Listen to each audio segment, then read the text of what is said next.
সাবেক প্রধানমন্ত্রী শেখ হাসিনার মেয়ে সাইমা ওয়াজেদ পুতুলের সূচনা ফাউন্ডেশনের ঠিকানায় অভিযান পরিচালনা করতে গিয়ে প্রতিষ্ঠানটির অস্তিত্ব পাওয়া যায়নি বলে জানিয়েছে দুর্নীতি দমন কমিশন।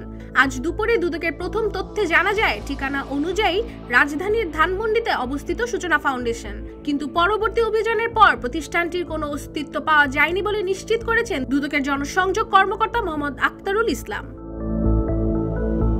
স্বেচ্ছাসেবী ও আলাপজনক প্রতিষ্ঠান হিসেবে 2014 সালে গড়ে ওঠা সূচনা ফাউন্ডেশন অটিজম এবং মানসিক স্বাস্থ্য নিয়ে কাজ করে থাকে। প্রতিষ্ঠানটির ট্রাস্টি বোর্ডের চেয়ারপারসন হিসেবে ছিলেন সাইমা ওয়াজেদ পুতুল। জানা গেছে বিভিন্ন অনিয়ম ও দুর্নীতিতে লিপ্ত ছিল এই প্রতিষ্ঠানটি। এর আগে গত 25 নভেম্বর সূচনা ফাউন্ডেশনের ব্যাংক হিসাব অবরুদ্ধ করে আর্থিক গোয়েন্দা সংস্থা BFIU। মানি লন্ডারিং প্রতিরোধ আইন 2012 অনুযায়ী স্থগিত রাখা হয়েছে সূচনা ফাউন্ডেশনের সব লেনদেন।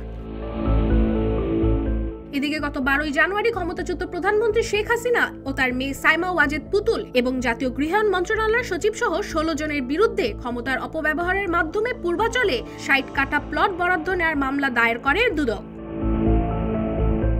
একই অভিযোগে ক্ষমতার অপব্যবহার করে রাজুক থেকে প্লট গ্রহণের অভিযোগে সাবেক প্রধানমন্ত্রী শেখ হাসিনা ও তার ছেলে সজীব ওয়াজেদ জয়ের বিরুদ্ধে গত 14 জানুয়ারি আরও 2টি মামলা দায়ের করে দুদক। ডেস্ক রিপোর্ট, রূপালী বাংলাদেশ।